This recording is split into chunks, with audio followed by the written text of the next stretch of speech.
I'd like to call the order, the reorganization meeting for Pascack Valley Regional High School District Board of Education, January 3rd, 2022. At the flag salute, allegiance. I'd like to call the order, the reorganization meeting for Pascack Valley.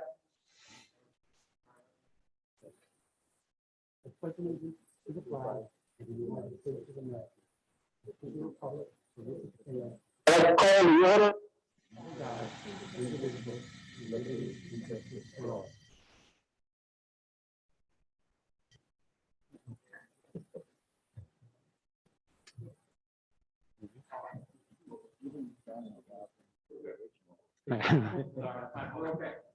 We're good? Okay. Adequate notice of this meeting has been provided by mailing copies of said notice to the record, filing companies of said notice with the municipal clerks of Hillsdale, Montvale, Rivervale, and Woodcliff Lake, and publishing said notice in the record on May 18th, 2021. Now we'll go to the certification of the election results for November 2nd, 2021. Joseph Blundo of Rivervale, 1,907 votes. Pat Luisi of Hillsdale, 1,760 votes. Deborah Stevens of Montvale, 1,393 votes. I will now administer the oath of office. I will begin with Mr. Blundo. Guess we can go up, all right?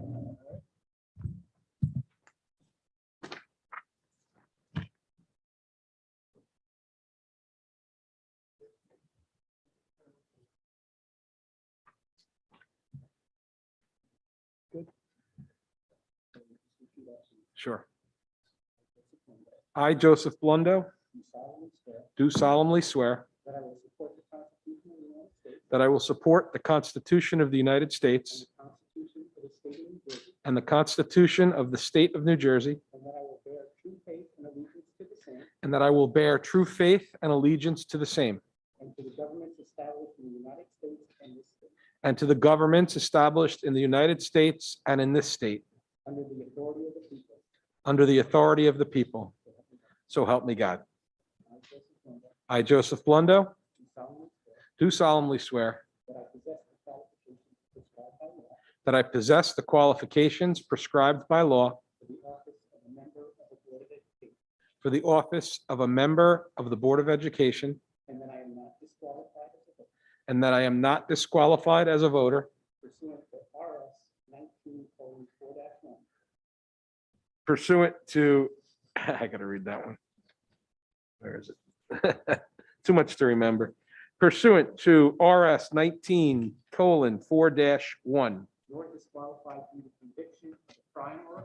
Nor disqualified due to a conviction of a crime or offense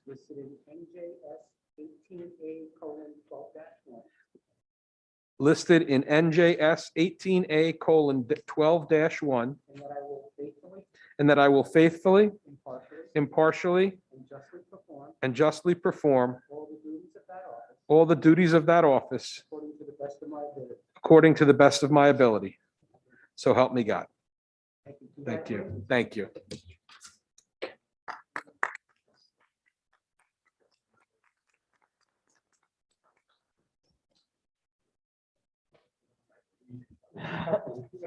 Those codes are really hard.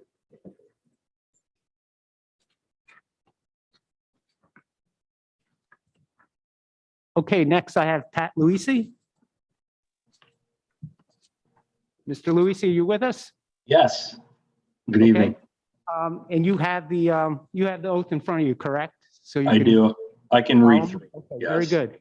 Okay. So I, Pat Luisi, I, Pat Luisi, do solemnly swear that I will support the Constitution of the United States that I will support the Constitution of the United States and the Constitution of the State of New Jersey, and the Constitution of the State of New Jersey, and that I will bear true faith and allegiance to the same, and that I will bear true faith and allegiance to the same, and to the governments established in the United States and this state, and to the governments established in the United States and this state, under the authority of the people, under the authority of the people, so help me God.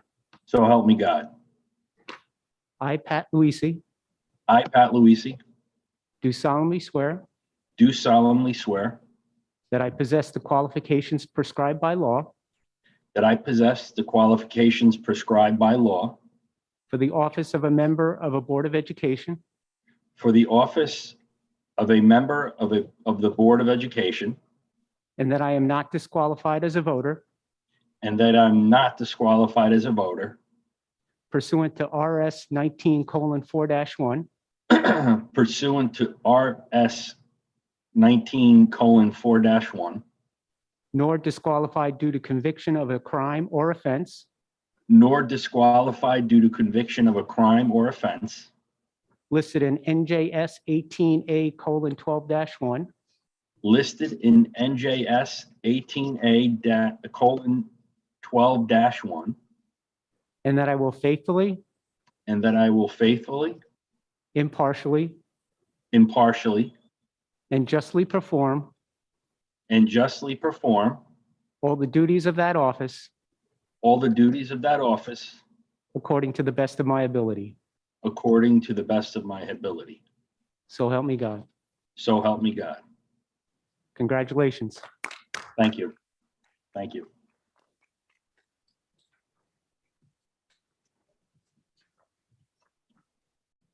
So next, Ms. Steffens. Ms. Steffens, are you here? Yes, Very good. And you have the oath in front of you? I do. Very good. Okay, so if you repeat after me. I, Deborah Stevens, I, Deborah Stevens, do solemnly swear do solemnly swear that I will support the Constitution of the United States that I will support the Constitution of the United States and the Constitution of the State of New Jersey, and the Constitution of the State of New Jersey, and that I will bear true faith and allegiance to the same and that I will bear true faith and allegiance to the same and to the governments established in the United States and this state, and to the governments established in the United States and this state under the authority of the people. under the authority of the people. So help me God. So help me God.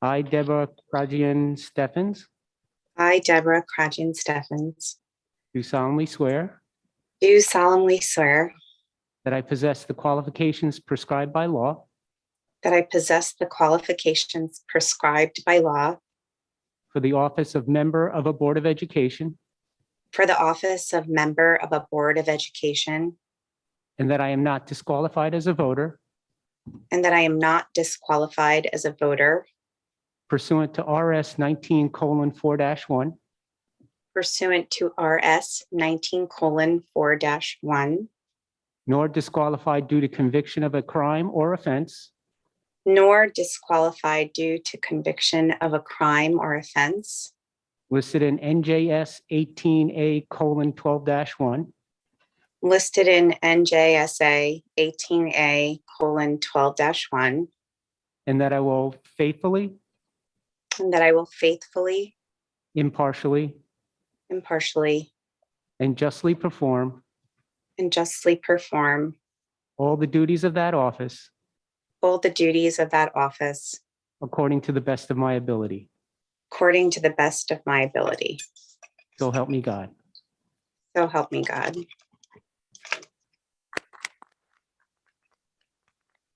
Congratulations. Thank you.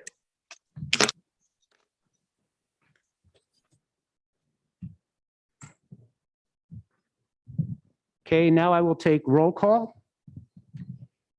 Mr. Blundo, Here. Dr. Blundy, Here. Mr. Luisi, Here. Mrs. Martin, Here. Ms. Molinelli, Present. Mr. Stankus, Here. Ms. Steffens, Here. Mrs. Varghese, Here. Mr. Weaver. Absent.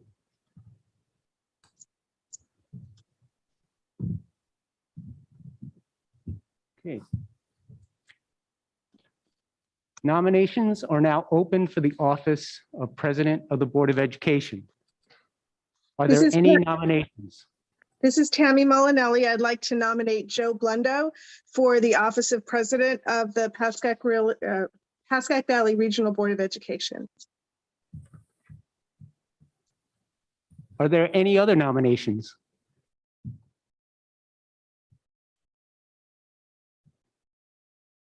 Seeing that there are no more nominations, I ask for a motion to close nominations. So moved. Second.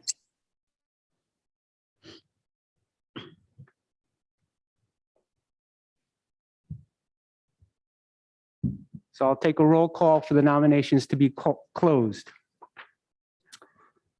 Mr. Blundo, Abstain. Dr. Blundy, Yes. Mr. Luisi, Yes. Mrs. Martin, Yes. Ms. Molinelli,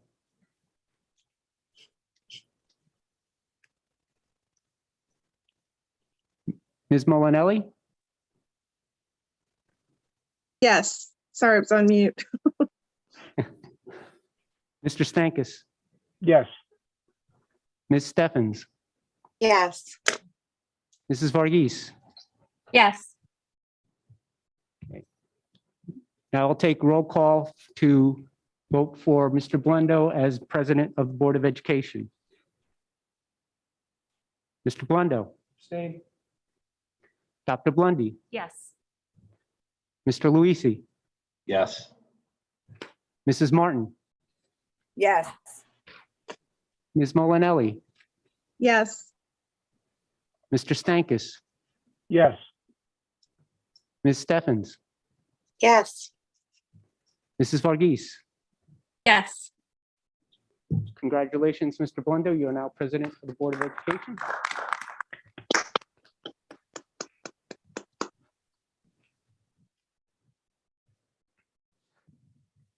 Gladly relinquish the position for now. Yeah, I don't blame you. And Okay. Very good. if you like, you can use this. Just read Okay. what's in quotes. Okay. Probably the best thing. So the first action that we have to take is we need to open up nominations for the office of Vice President of the Board of Education. Are there any nominations? I would like to nominate Jenny Varghese. Are there any other nominations? Hearing none, may I have a motion that nominations be closed? So moved. Is there a Second. second? Second, I'll second. Yes, so roll call, please. Mr. Blundo, Yes. Dr. Blundy, Yes. Mr. Luisi, Yes. Mrs. Martin, Yes. Ms. Molinelli, Yes, Mr. Stankus, yes, Ms. Steffens, Yes. Mrs. Varghese. Abstain. Okay, now we need a roll call to vote for Mrs. Varghese as the Vice President. Need a motion? No. No motion, okay. Mr. Blundo, Yes. Dr. Blundy, Yes.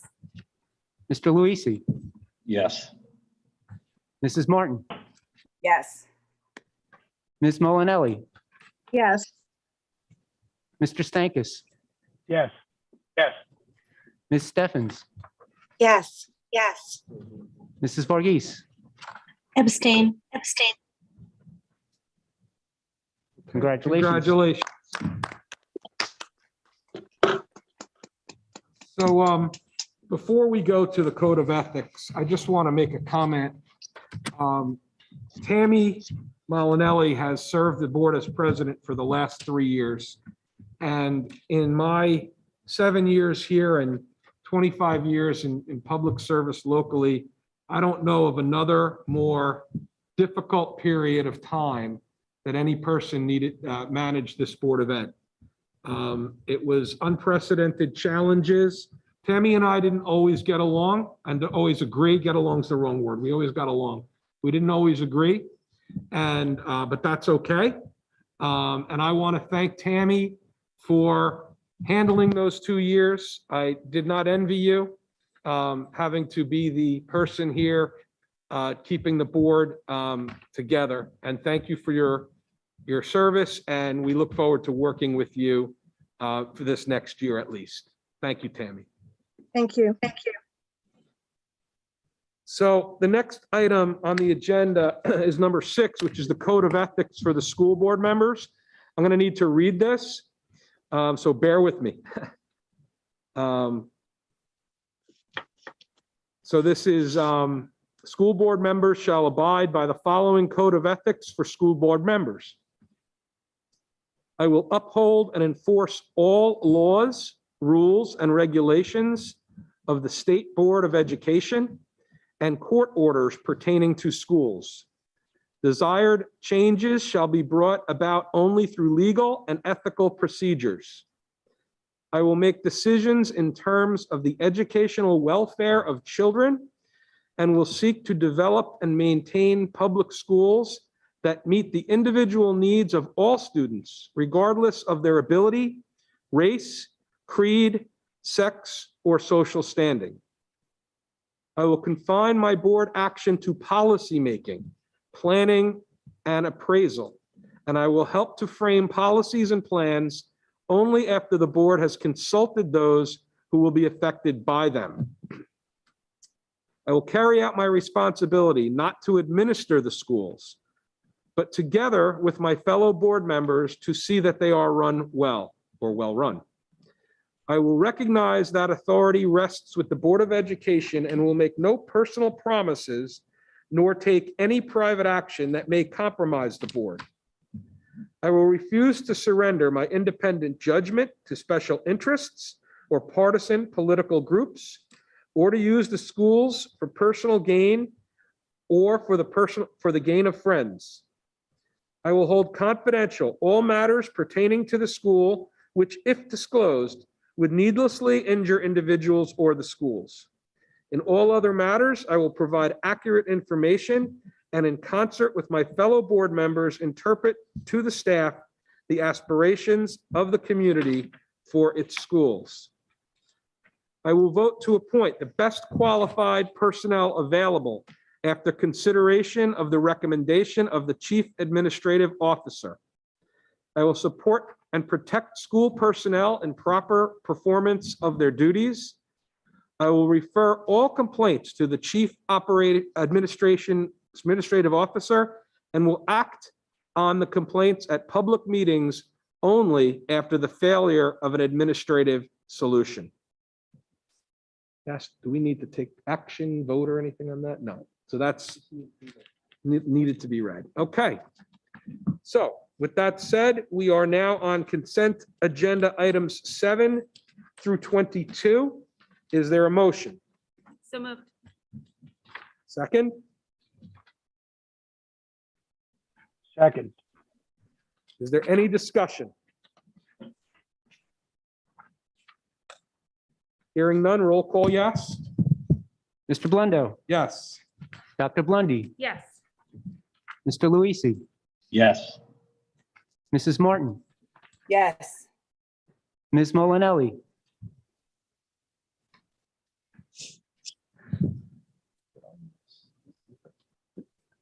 Ms. Molinelli, Sorry, yes. Mr. Stankus, Yes. Ms. Steffens, Yes. Mrs. Varghese, Yes. Okay. On to routine matters. Looks like we just have the minutes for the December 13th regular meeting. Is there a motion? So moved. Second. Second. Roll call, please. Mr. Oh, Blendo. wait, discussion. Oh. Got to get the cadence down. Mhm. Hearing none, roll call? Mr. Blendo, Yes. Dr. Blondie, Yes. Mr. Luisi, Yes. Mrs. Martin, Yes. Ms. Molinelli, I abstain. Mr. Stankus, Yes. Ms. Steffens, yes, Mrs. Varghese, Yes. Next on the agenda, item 6, is we have a presentation of the demographic study, which we have requested from Dr. Richard Grip from Statistical Forecasting LLC. Is he here? he's on. He's on remotely. Okay. Good evening, everybody, and Happy New Year. Happy New Year. Happy New Year. I'm going to share my screen with you, which is a PowerPoint.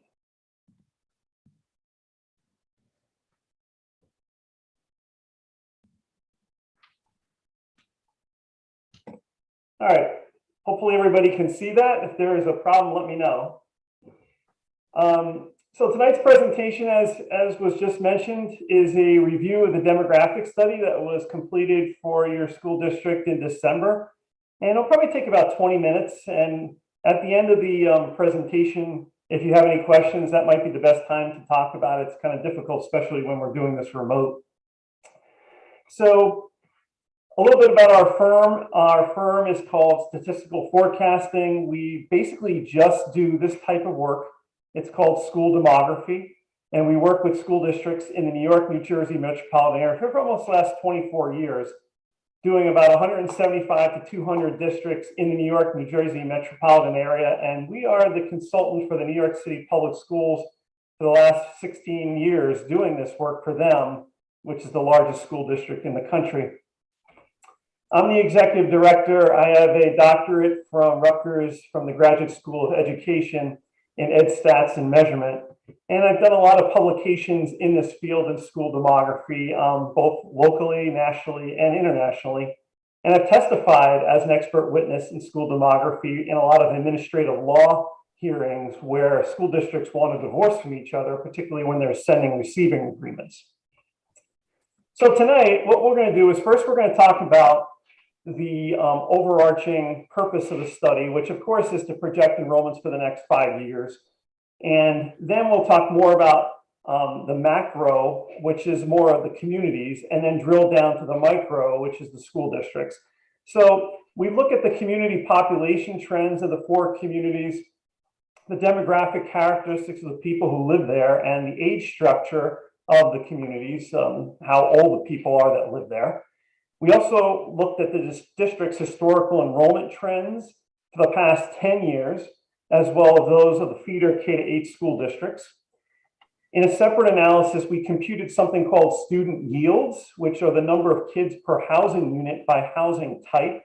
For instance, 1 to 4 family, which is mostly in your area, detached single family homes, townhouses and condos and apartments. And we use those yields to figure out how many students can come out of new housing developments.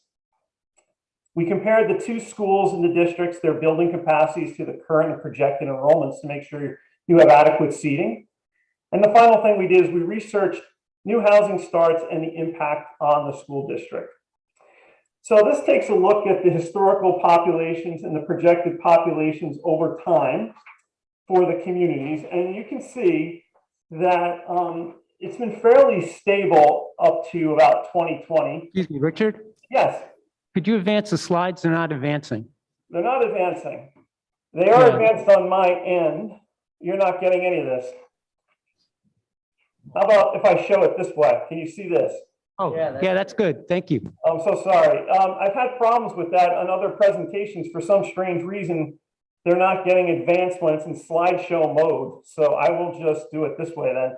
So you heard about the company, you heard about me. This is what we were just talking about a moment ago. This is the main purpose of the study. And now we're going to be looking at the 4 towns. So as we know, we have 4 communities that make up the Pascack Regional High School District. Hillsdale has the greatest population of the 4, which is in yellow here. So everything to the left of this vertical line is all historical census information from 1940 to the present. And everything to the right of this vertical line is a projection from a third party called the North Jersey Transportation Planning Authority.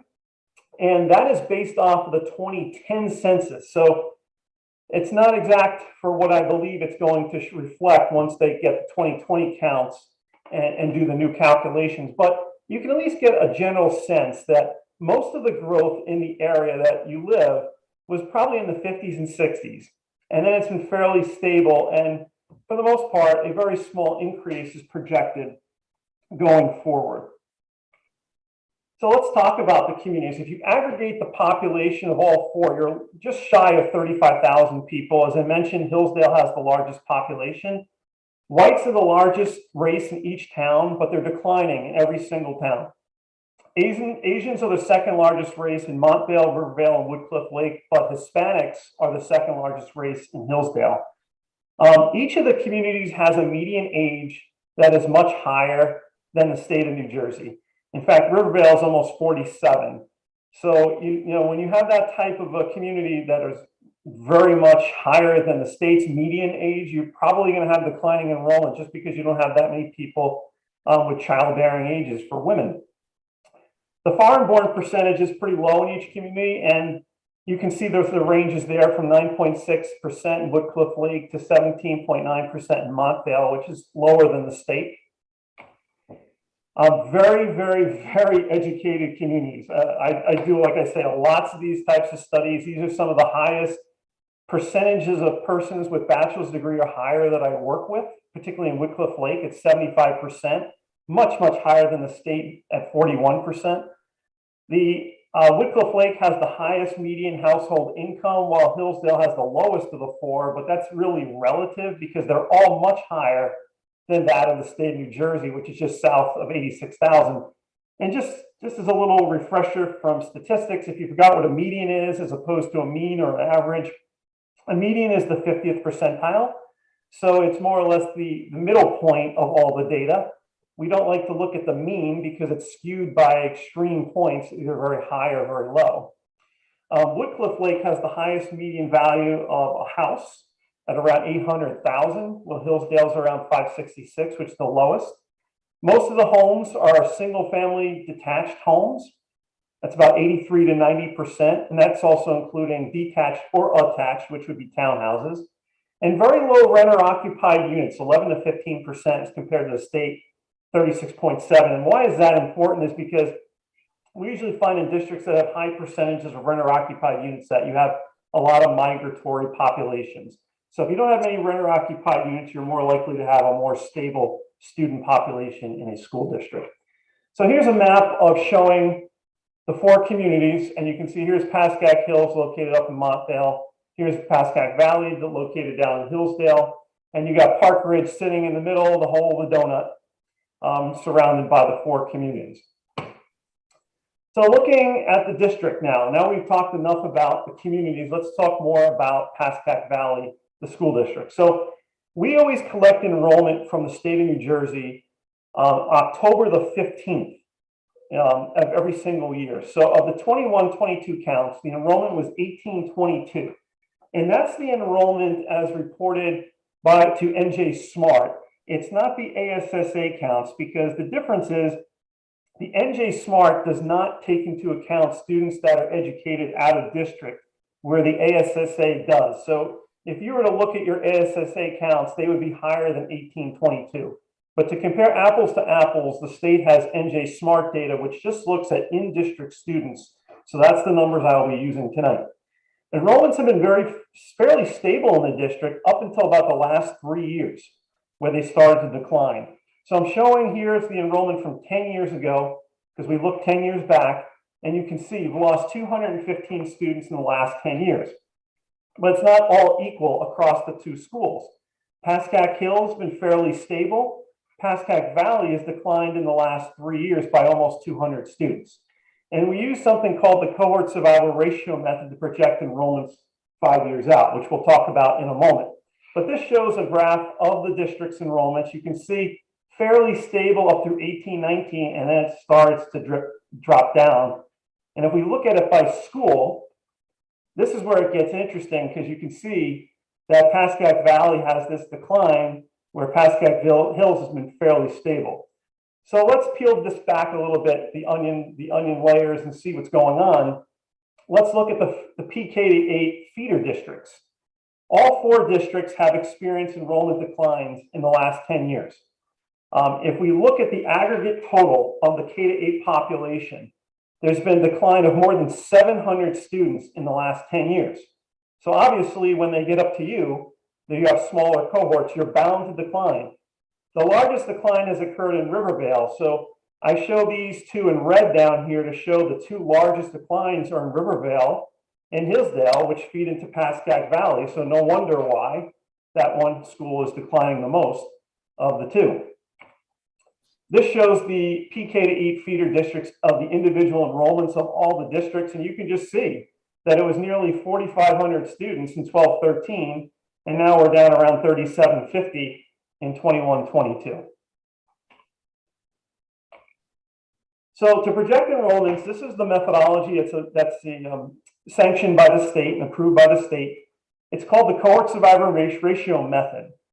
And what we're really doing is computing what's called a survival rate or a grade progression rate from one grade to the next. So I give a really simple example here. So say you have 100 10th graders in the 2021 year, and they're going to advance to become 11th graders, and there's only 95 the next year in the 21-22 year. Well, the survival rate or the grade progression rate is 95 over 100, which is 0.95. So for your district, we compute these ratios for grades 9 to 10, 10 to 11, and 11 to 12, as well as for 8 to 9 from the individual feeder towns. If the values are above 1, you're gaining students in some type of inward migration. And if they're below 1, it's outward migration. So we compute these survival ratios for a historical period, 10-year period, and then we take an average of the 3 to 4 most recent years of these ratios, and we project them onto the most current enrollments, assuming that the ratios are going to continue at that rate for the next 5 years. So that's how we project your enrollments. So by looking at this, it's going to tell us a little more of why your population in the students in the school districts are declining.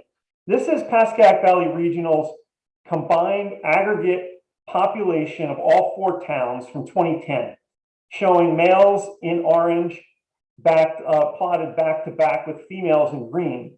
And what you can see is that in 2010, the largest population of either gender, actually both genders, is the 45 to 49 population.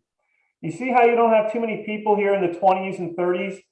It's very common in my work that we see this in very affluent districts with high home prices, high property taxes, very difficult for younger folks to move into because of the cost. So we're going to advance this slide to the most current data we have, which don't have the 2020 census data yet for this age by sex. We have something called the American Community Survey, which is data from 15 to 19. And you can see that advanced time, if everyone ages in place and not too many people die, the biggest cohort should be the next age group up. And sure enough, it is here, where the next one for the biggest group for both males and females is 50 to 54. But again, you still have these holes down here in the 20s and 30s. So if we look at it over time and to see what has changed in the male population and the female population, these in red are the biggest decliners. The ones in blue are the biggest gainers. And what we found out, if we were to aggregate the male gains and the female gains, the changes over time, this last 10 years, there were gains in every population for ages 50 and up through before 80 to 84. So from 50 to 54 to 75 to 79, indicating that you have a real graying of the population. All right, so what we do is we contact each one of the 4 communities' planning and zoning departments to find out what new housing developments are proposed and approved. So Hillsdale, you're going to find out tonight, has nothing on the books. There is the possible redevelopment of a current wastewater management site on Patterson Street, but there's no definitive plans at this time. However, there's significant construction planned in Montvale, which is all listed here. If you just look at the column with housing type, Most of the homes are what we call multifamily homes, which are townhouses and apartments. Typically, they have much fewer students than detached single-family homes. Rivervale has 249 units in one development called the Fairways at Edgewood. I did talk to their sales agent, and she said it was being age targeted toward people who are empty nesters, so they wouldn't have too many kids, but who knows? That's what they want to tell you. And then in Woodcliff Lake, they have the fewest units outside of Hillsdale with only 35 potential units in Woodcliff Lake. So if you add up all the units, we're talking just shy of 1,000 units, 954 units in the whole regional. Why do we do this? We want to perhaps adjust the baseline enrollment projections to account for these new children. And that's where the student yield analysis comes in. At the outset, I talked about how we're computing student yields, which are simply number of kids per housing unit. And the way we do that is we join the student addresses from your school district to the aggregated property databases of the 4 communities. Now, because this is a demographic study for your district, you're only going to get student yields for grades 9 to 12. It is not going to generate the student yields for what we generate at the elementary level and the middle school level. So in case you're seeing, gosh, these are really low yields, that's because these are just strictly high school students. For a 1 to 4 family home, it's 0.19, and that's really mostly detached single family homes. Condos and townhouses about 0.07 and apartments about 0.08. So if we take a look at all the developments that were on the previous slide and use these student yields and multiply it by the number of units, we would then get roughly 95 public school children that could come into your school district from these new developments. And this is showing the distribution of the student yields by length of ownership in your community, because what we find out is that a home that is owned a lower amount of years has more students, more children in it than a home that's owned 20 years because the kids have aged out of the school, they've graduated. So what we find out is that we like to take an average of the student yields up to the maximum length of ownership and use that going forward to predict how many students would come out of a detached single family home. This is showing all the townhouses that we did research for the 4 communities. So what we did is we did internet research. There's different various sources we plugged through to get not only the name of the development and where it's located, the average price of what it would sell for, when it was built, the number of bedrooms, the number of units, the number of students we got from your student address directory, and then the yield, which is simply the number of students divided by the number of units. And I put all the town's average totals in red. And you can see they're very, very small. Not many children live in townhouses here. Only 65 high school students live in townhouses or condominiums, which isn't a student yield overall of 0.069. We did a similar analysis for apartments for all the communities. And again, very, very low yields. You can see that some of these apartment complexes are affordable units, or not entirely, but they have what we call inclusionary developments, which is a mix of market rate and affordable units. But even with some of these affordable properties, there's really not that many children in some of these. And that's because the bedroom counts are so small at 1 or 2 bedrooms, which really do not yield many children. So this is just we're getting near the end. This is the number of sales for each one of the communities since 1994 to 2020. We didn't have the complete data set for 2021 yet, still not available. But what we see in the aggregate is that sales were very strong up through about 2005, and then they collapsed due to the housing market crash and financial crisis around 2008. But since then, around 2012, things have really started to pick up, and you can see that. We also then took all the sales from the last 5 years and we geocoded them onto a map to show where the most sales were occurring in the 4 communities. And it's this dark region down here in Rivervale that wins the prize of the most sales per census block in the last 5 or 6 years. So let's get to the projections. So the projections were a little complicated because of all the new housing. And why I say that is because some of them were approved, some of them were not. Some of them, it was difficult to determine when they were going to actually come online. We had to make lots of estimations of when we thought they might be occupied by students and be done. That's almost a total crapshoot because as you're probably aware, developers really will continue to roll out and build more units once they get sold. And if it's not selling, they delay. But in this particular case, we did two projections. One is called baseline, which assumes that none of the housing units are built. And then adjusted for housing growth is what would occur if all the housing units are constructed and in the same in the timeline that we specified and assumed in the report. So as a refresher, the 21-22 enrollment was 18-22.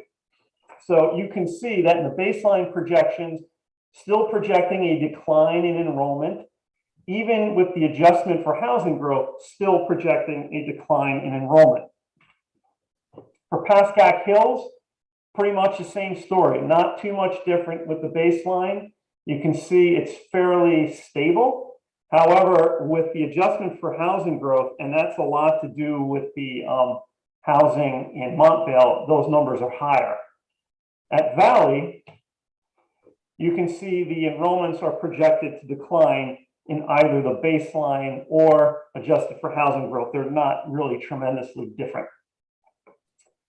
So the last thing we do is we compare the building's capacity to its current enrollment and the enrollment that's projected.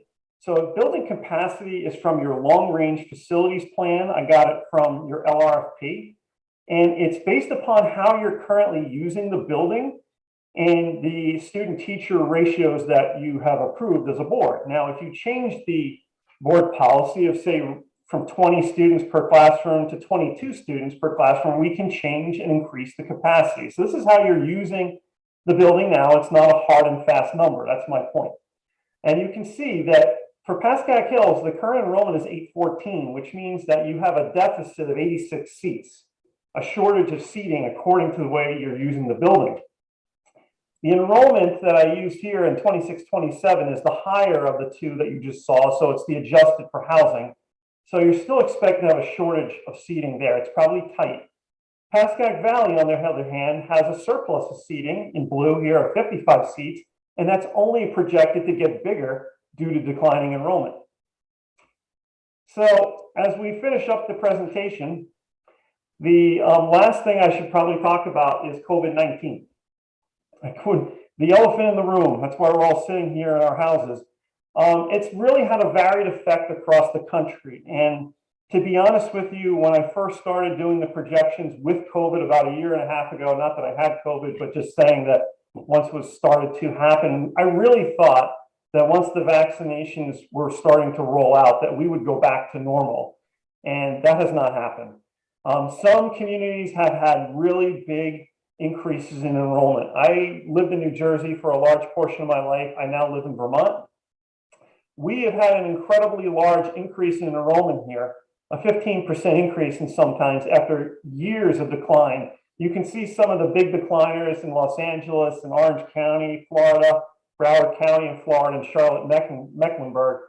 But the big question we have is this. People are definitely leaving large metropolitan areas to live in these rural or suburban areas, either in second homes that they already own or a home that they purchased. And the big question is, are they going to go back to where they came from? We don't know, of course. I wish I had a crystal ball. But what we can tell you is that the withdrawals aren't really at the high school level. They are really happening in grades K to 2, maybe K to 3. I had one district that I worked with that had 124 withdrawals, and 40 of them were in kindergarten alone. So just a little bit of tidbit of some info of what I've been seeing. So as a summary, enrollments are projected to decline for the next 5 years, with most of that occurring at Pascack Valley due to the smaller grade cohorts advancing from Hillsdale and Rivervale. Obviously, I had to do projections of their students from grades 4 to 8, which they're going to advance upwards to 9 to 12. So that's driving those numbers. You do have around 950 new housing units, but the type of housing, which is, like I said, multifamily units, and the bedroom distribution are really not going to generate too many kids.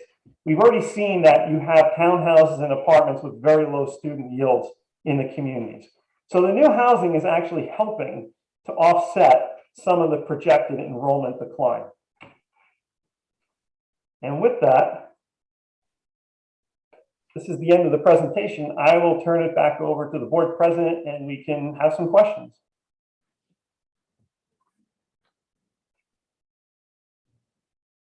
Thank you. Very informative. Want to open it up to the board at this point if there's any questions or comments?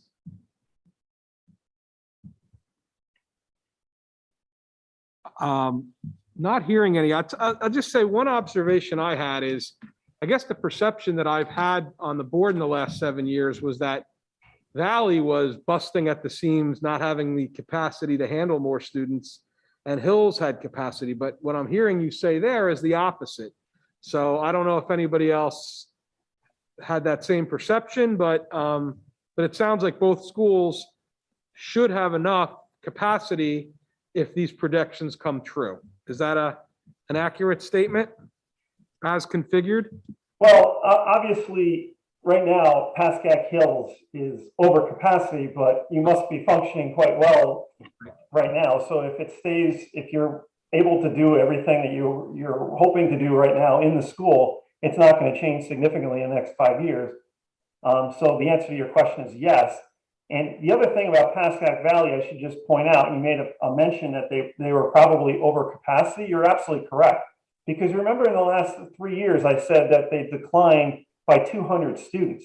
Right now, there's a surplus of 55 students, but if you add those 200 students from 3 years ago, you would have a significant deficit of maybe 145 students. So yeah, 3 or 4 or 5 years ago, you definitely had an issue there. Great. I have a couple others, unless any other board member has any questions. This is more curious. You had a lot of interesting facts there about what townhouses and apartments yield in terms of number of students. And I'm just curious, since you've been doing this for quite some time, have you noticed that that number has come up at all? Again, a feel is that historically, I completely agree with you that townhouses and apartments do not yield that many students. But a perception, and I didn't do the diligence you did, is that dynamic may be changing a little bit, that more people may be willing to raise children in these type of housing developments, or has that remained consistent over the last few years that you've been doing this type of work? It's a good question. It's funny because I just did, I think it was about 2 years ago, a research paper with some folks at Rutgers University and from UPenn, studying exactly what you just asked. And it's been just the opposite. We tracked the student yields over time from 1970 through 2010 and to the present, and we found decline in the yields over time, and it just continues to decline. And a lot of it probably has to do with, we also don't have as many students as we had, but the number of kids per housing unit, we look at just those numbers are lower. Interesting. It is interesting. I'm sorry that I'm doing all the questions, but just a couple things that popped into my mind. The fact that, I thought your data on how many houses get turned over was very telling, and you saw an alignment with the recession back in the 28 year, et cetera. But the fact that the 4 towns, and specifically Rivervale, have a higher than average age, okay, in the state compared to the state, do you think that will have a direct correlation that more people will turn over their homes with the empty nesting, right? Because as they get into that, making up numbers 50 range, that their children are graduating out, that might actually increase the number of new home sales? You got a lot of good questions. So one would think so, because you're seeing exactly that. But I'm going to say from doing this longitudinally over a 20-year period, it hasn't turned out that way for even communities like yours that I've worked with, say, 20 years ago with high median ages. And I'll tell you why. First of all, not everyone sells their home exactly at the same point in time. So you're thinking, oh, you know, we have a lot of people that are older in their homes. We're just going to have a boom of sales. It just doesn't work that way. It's more graduated. And we also did some research, and even if people are empty nesters, they stay in their homes a lot of times because they have an attachment to, this is from research, for an attachment to their community. They're very involved in organizations locally and volunteering. And the other big thing, which is the most obvious, is grandchildren. They have family nearby, kids, so they don't want to move too far away. They don't want to move to Florida. So to answer your question, even though it may seem like you're ripe for a lot of housing turnover, I wouldn't expect it to be anything in the future that would be different significantly than what you've experienced in, say, the last 5-10 years. Very interesting. You're disproving many uneducated theories I've had for the last 20 years, but obviously you've done great research. And my last question, I promise, have you gone back through all of the demographic studies that you've done over your time in this field and gone back and looked at your accuracy rate? And I'm not questioning you. Obviously did a tremendous due diligence and very impressed on a personal level. But how accurate do these tend to be when you look back 5 years later, something you may have done in 2016, et cetera? So that's a great question. So every time we do work for a repeat client, we provide for them in the beginning part of the report a comparison of the actual enrollments from our that are occurred currently and the projected enrollments from our last report, and we compute the difference in enrollments and the percent errors. So we're very transparent. Even on our reports, we stick that in there. So what we're looking for, the metric that is used by people like myself, is a 1% error rate per year. So if you do a 5-year projection, that allows you a 5% error in the 5th year of the projection period. I would say, you know, about 80% of the time, we are within that parameter.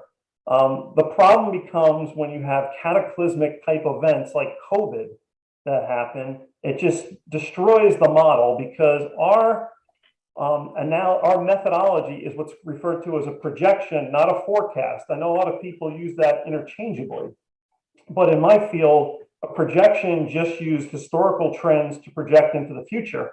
A forecast is someone who is actually going to predict future trends such as the economy, projecting some kind of cataclysmic event like COVID. So we don't project those types of things happening. We're more or less rolling historical things forward into the future. So those types of things can ruin the accuracy of our model. Fantastic. Thank you for dealing with my many questions. I'll just open it up to the rest of the board again, just to make sure nothing's popped in anybody's mind that they want to ask about. Yeah, I have a question for Rich.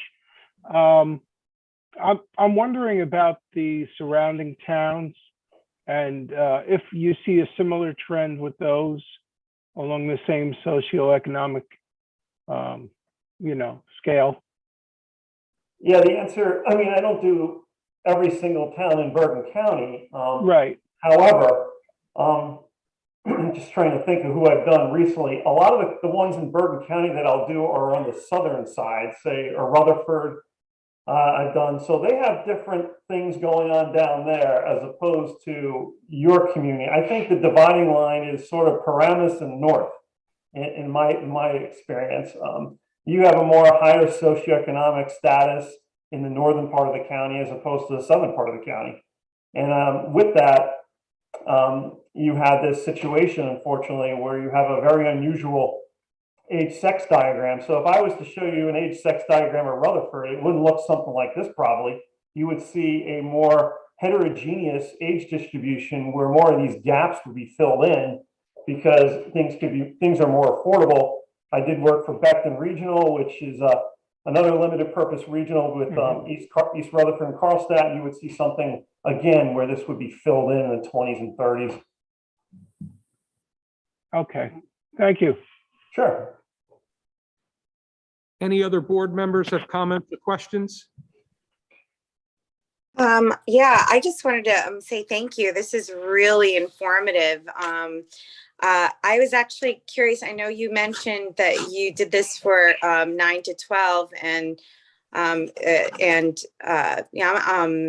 95 students you had projected in the next, I don't recall, in the next, how many years was it? Next 5 years. 5 years. So recently, Montville, the lower schools, we just passed a referendum.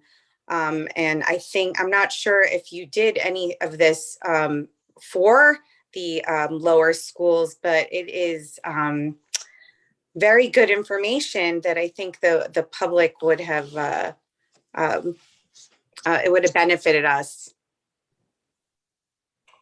Yeah, I unfortunately, I think we were trying to get the elementary districts to, excuse me, participate, because it would be more helpful, I think, to everybody, but I think there were some people that did not want to participate. But you didn't look at the lower schools, right? No, I mean, I would go into much more detail, if I did a demographic study, just say for Montvale. I did project how many students would be coming from new housing into Montvale at the lower elementary grades so that I could advance them up into the high school grades. But I don't have specific projections for Montvale or anything like that, because you would need birth counts.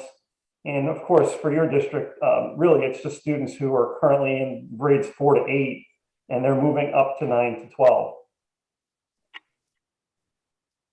Okay. Yeah, so it's not quite the same thing. Thank you again. Go ahead. Deborah, was that another question or you're good?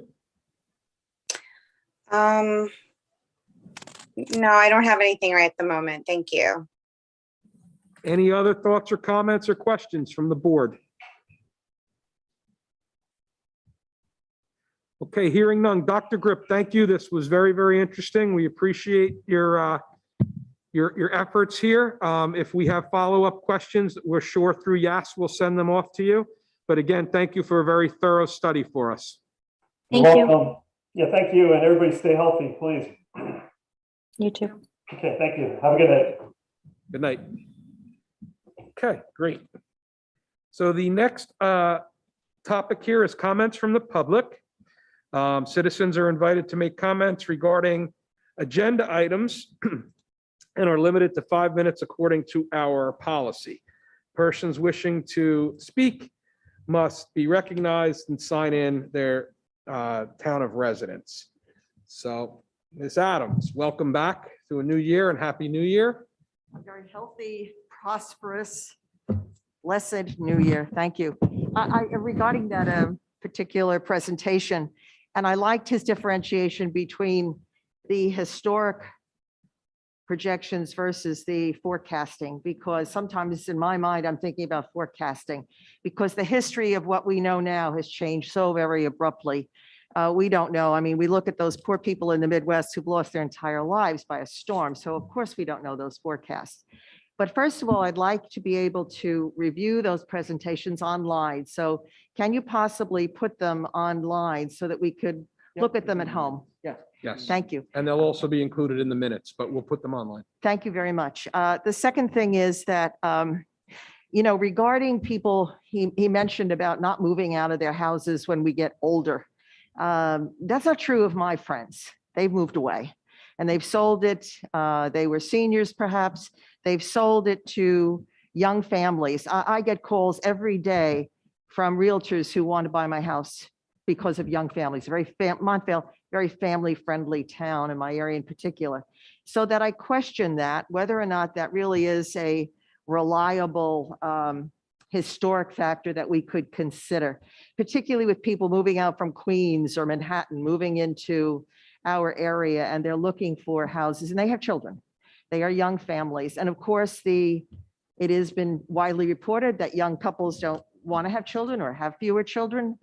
Certainly, I understand that as well, too. But I do dismiss to some regard that we older people don't want to move away from our grandchildren. We can't afford to stay where we are.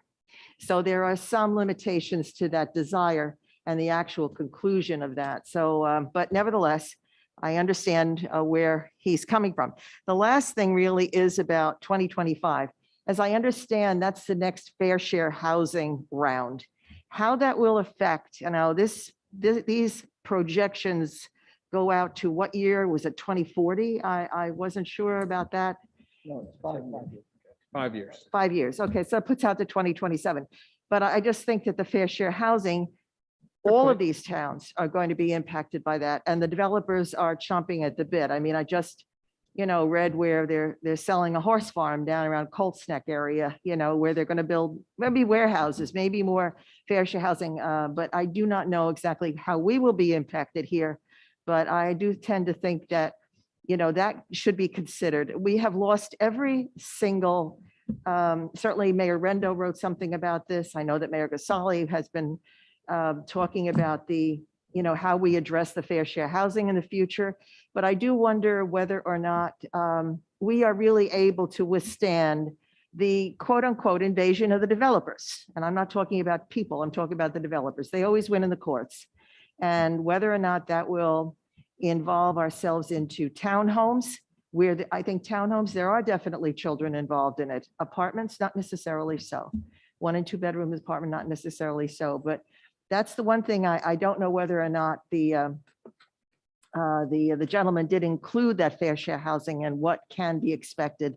I don't know how much more space is left in our area, what's going to be leaving us and coming into its stead. But nevertheless, it was unfortunate as Debbie said, we didn't actually involve the elementary school here in Montvale because as it passed, a very small percentage of the taxpayers in Montvale voted on that. It passed, but each of us found, I think the average increase in our taxes is $325.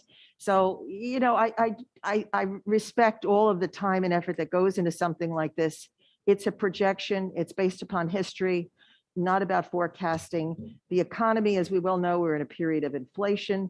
Who knows what will happen in 5 years, but I just hope to see it online. And I wish that he had included something about the fair share housing in 2025. Thank you for your comments, and it will be online. Thank you. Thank you, Ms. Adams. Is there anyone else in the public? Seeing no hands, we're going to close to the public. And we're going to move on to item 8, education, where we have one agenda item. Can we get a motion? So moved. Is there a second? Second. Is there any discussion?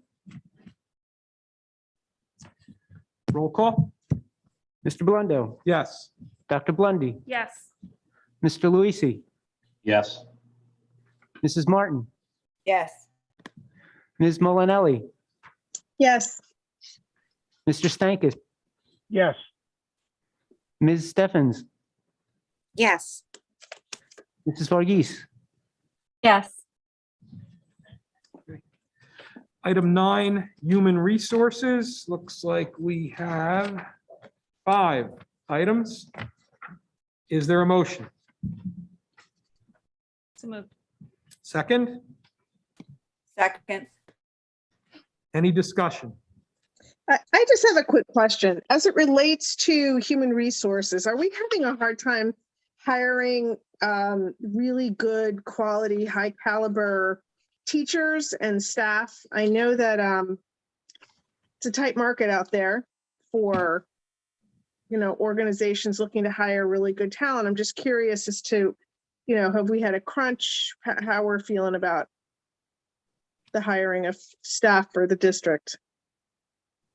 I don't think our problem is hiring, let's say, for September 1st opening, but definitely for maternity leave, mid-year hiring, which is short-term, has been a challenge, not just for us, but, sort of, if you want to say, industry-wide in New Jersey. Yeah. All right. Thank you. I'm seeing it in my profession as well. Can't hire anybody. Nobody wants these jobs. Moving on to item 10, finance.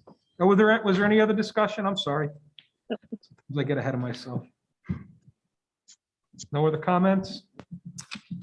Okay, number 10. Oh, we gotta, Then we gotta vote. Oh, we gotta vote first. I'm really anxious to move on. Mr. Blundo. Yes. Dr. Blundy. Yes. Mr. Luisi. Yes. Mrs. Martin. Yes. Ms. Molinelli. Yes. Mr. Stankus. Yes. Ms. Steffens. Yes. Mrs. Varghese. Yes. Okay. Now we'll move on to finance, where we have 3 consent agenda items. Is there a motion? So moved. Second. Second. Is there discussion? Hearing none, we will move to a vote.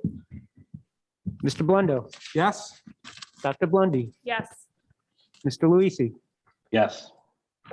Mrs. Martin. Yes. Ms. Molinelli. Yes. Mr. Stankus. Yes. Ms. Steffens. Yes. Mrs. Varghese. Yes. Okay. Does anyone have any old business?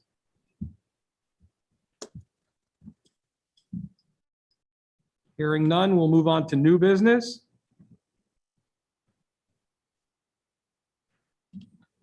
Dan, can you talk to us a little bit about the current status with COVID and with, I know we've decided to open, I don't know how today went, and then also your decision to limit fans, or whatever word we want to use, spectators at the sporting events for a couple of weeks, and just kind of, I've been asked by a few people, just not, I'm not questioning your decision, but how you arrived at it. Yep.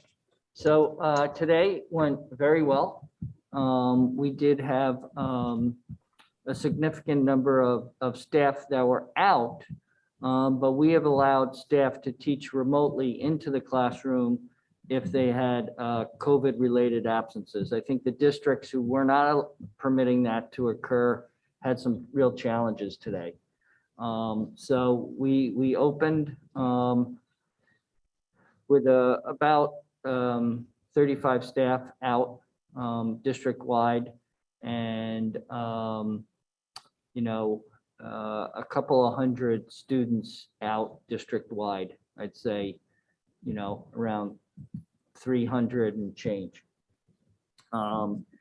And most of that was COVID-related, either students having COVID or students out for quarantine reasons because of a close contact.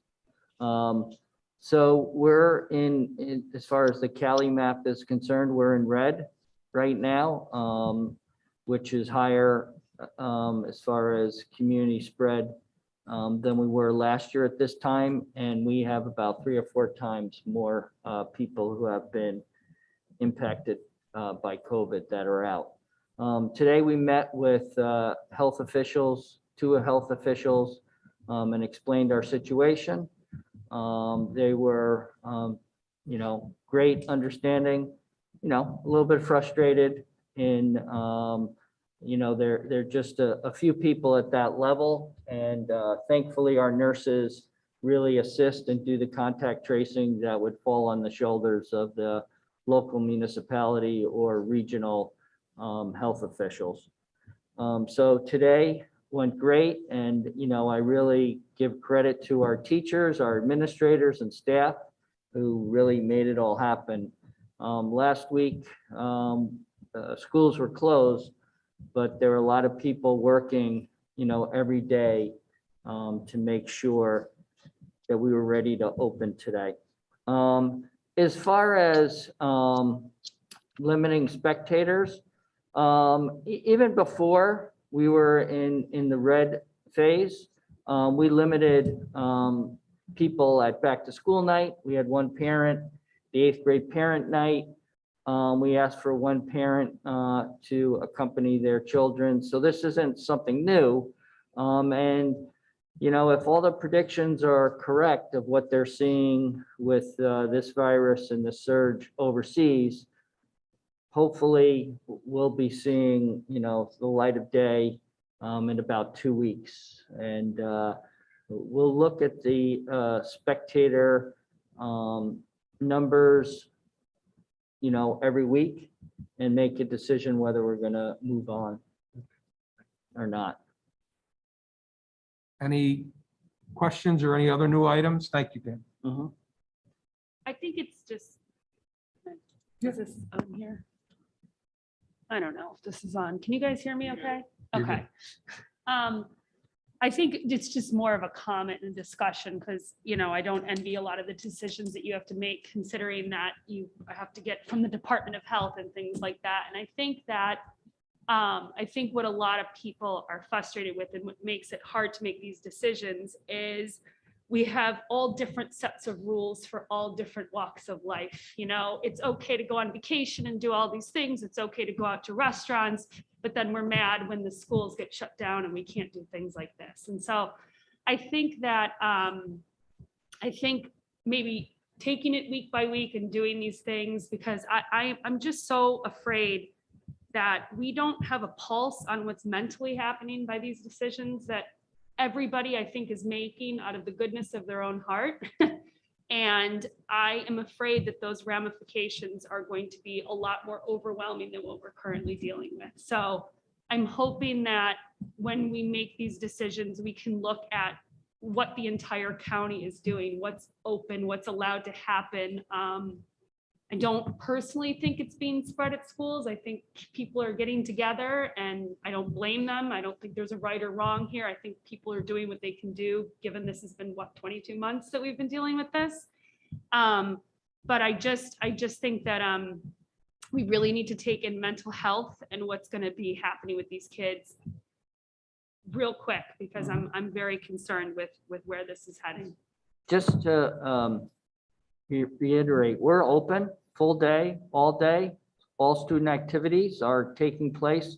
We're simply limiting in our facilities the amount of fans that can come in, 2 per student athlete at this time. And we'll revisit it, at the end of the week and see what we're going to do for next week. But as far as students are concerned, we're open. We want everyone to stay home if they're sick. Definitely attempt to get tested if they have COVID-related symptoms. We are seeing other illnesses now too, besides COVID. Definitely, wear masks in the buildings, and if there is COVID in the house, to take that into consideration when they're sending their children to school and making sure that they continue to get tested to make sure that they're COVID-free. Thank you, Dan. Any other new business or comments? Okay, hearing none, we have our second open to the public. This can be on any item at all. Same 5-minute rule.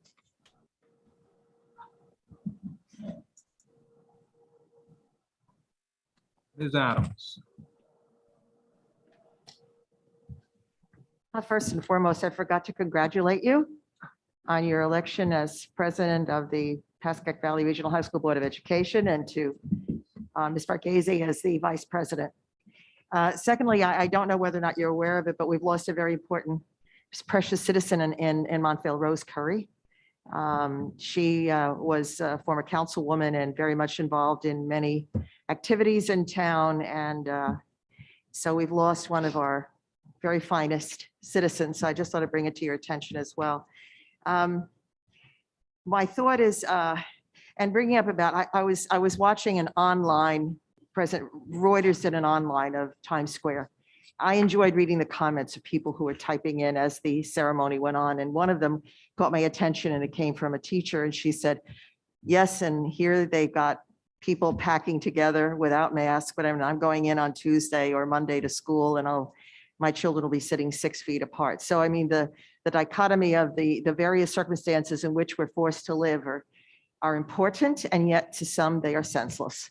So I just hope that we're guided by You know, as was mentioned about the mental wellness of our students, I know I myself, I went into a meeting and for the first time we were sitting at round tables again rather than 6 feet apart. And I felt human. And I felt it was so much more festive and inviting and important to me. And so it is, you know, it's important. I know you know it's important. I wonder whether or not you're able to get for the students at-home tests for them. I mentioned to Mayor Gasali that perhaps we have Mount Sinai has a Mount Sinai has a facility here in town. Can we not order as many kits as we need? I know I myself, you know, how we were running around looking for vaccinations, and now we're running around looking for masks, and we're running around looking for at-home testing. And I couldn't go visit my relatives until I had a COVID at-home test, and just happened to have purchased them a month before. So, I mean, I can be as consumed by fear and as by rules and regulations as much as anybody else. But I just wonder, for the sake of making it easier for parents who don't have that much time, like I do, and are concerned, deeply concerned about their children, whether or not there's an opportunity to get at-home testing for them on a much larger scale. And I know that there's been talk about millions of test kits coming and they don't come.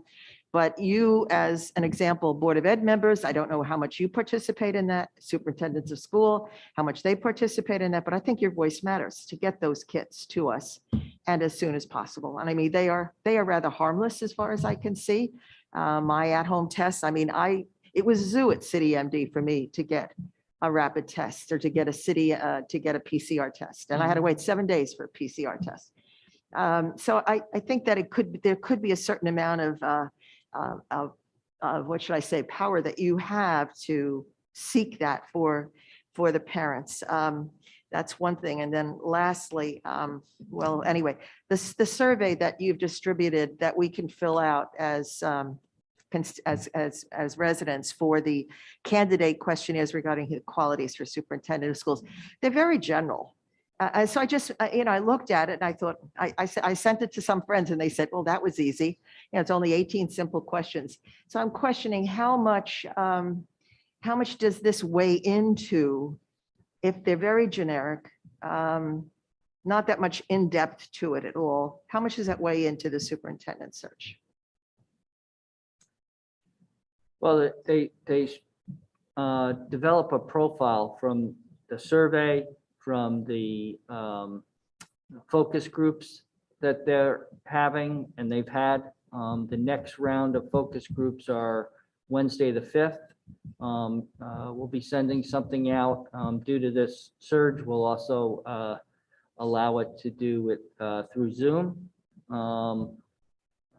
That's at the 7:30 program. So there's opportunities to do the survey as well as in person if people, want to. Are the in-person form limited to 5 minutes?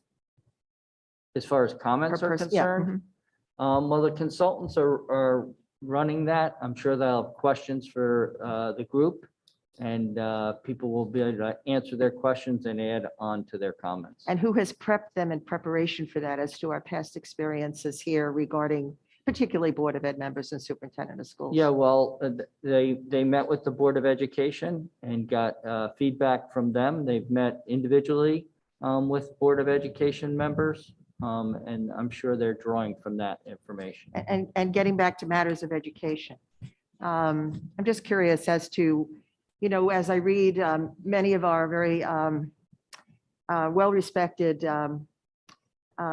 schools of higher learning have no longer accept APs, no longer accept SATs. I mean, what is the actual barometer that you feel is the best? I mean, your position in class, your socioeconomic status. I mean, I'm just curious as to where your focus will be so that you can identify those students who are very capable to move into these schools of higher learning. Almost, I mean, could be totally colorblind.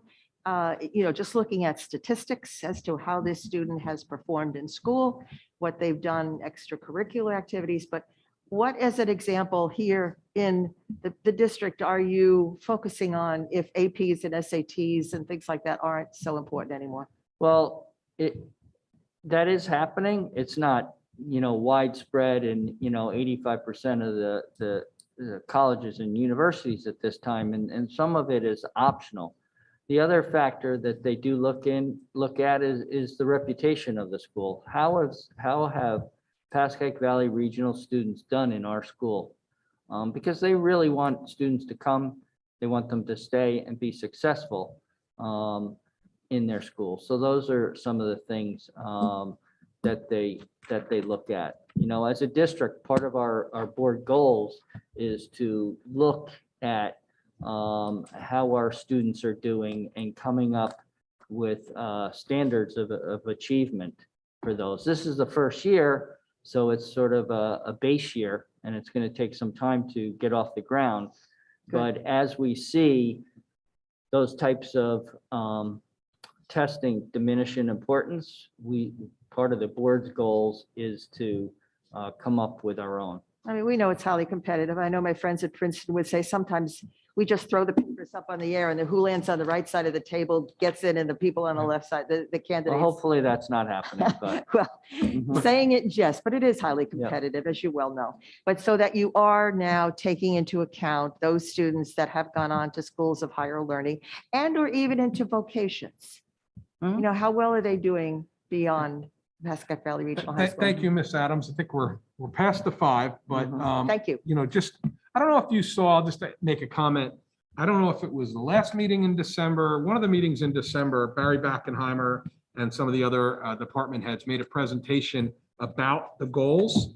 And I think they talked a little bit about, as Dr. Fishbein said, the goal of finding the right way to measure our progress, Thank okay? you. I missed it. So it's probably online. You probably can watch I'll it. look for it. It's not the end, it's the beginning. And one of the things that we all have acknowledged is that with the instability, and I don't mean to get you worked up, but the instability of Park and people opting in and opting out, the change in the state evaluation made it hard to have a true baseline. COVID made it hard to have a true baseline. But one of the goals is to identify what the right baseline is, factoring in a lot of the things you just said, and Dan said, and then starting that baseline to really watch our progress. And I think every member of the board has committed to finding a way to measure our success in an appropriate way. But thank you for your Just comments. as Common Core is dead, Park is dead too, is it not? I Thank you. they call thank it you. something else. Is there any other member of the public that would like to speak? Okay, seeing no hands, we're going to ask for a motion to go into executive session. We have an item to speak of. Will we be Yeah, coming? we're going up to the library. Okay, we're gonna go to the library and we won't be coming back into open No. session. Okay, No action will be taken. thank you. So those of you online, give us a minute to walk up the stairs. You have You need a another- motion to close, right? We need a motion and a vote. Thank you. I keep forgetting that little technicality. So a motion to go into executive session? Someone, Yes. Second,